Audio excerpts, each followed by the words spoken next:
ஓம் முருகா சக்தியும் நானும். நம்ம சொல்ற ஓம் நம சிவாயங்கிற சிவ மந்திரத்தோட அர்த்தம் தெரியுமா? தெரிஞ்சுக்கலாம் வாங்க. சிவபெருமானோட இந்த பஞ்சாட்சர பிராண மந்திரத்தின் உண்மை விளக்கம் என்னன்னா, நமது இறை வழிபாடுங்கிறது வெறும் பிரார்த்தனைகளையோ தொழுகைகளையோ மட்டும் உருவானது அல்ல. அண்ட சராசரத்துல நிறைஞ்சிருக்க ஆகர்ஷண சக்திகளோட தொடர்புடையது. அதனால தான் இறைவனோட திருப்பெயர்கள்லாம் மந்திரங்களாக அயனவெளியில உருவாகி இருக்கிற அதிர்வலைகளால் உருவாகி இருக்கு. இதன் அடிப்படையில தான் பஞ்சாட்சர மூல மந்திரம் ஓம் உலகின் மூல ஒளியான பிரணவத்தை காட்டுது.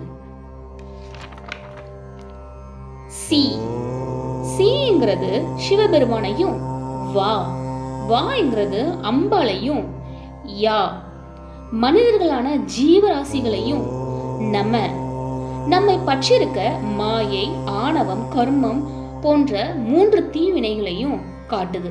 எனவே இந்த தீவினைகளால் சூழப்பட்ட நான் இவற்றிலிருந்து விடுபட அம்மையப்பனின் பாதங்களை பற்றி கொள்கிறேன் என்பதை தான் ஓம் நம சிவாய அப்படின்னு மூல மந்திரத்தோட அர்த்தம் தெரியாம இவ்வளவு நாள் சொல்லிட்டு இருக்கோம். இனிமே தெரிஞ்சு சொல்வோமா? ஓம் நம சிவாய. நன்றி.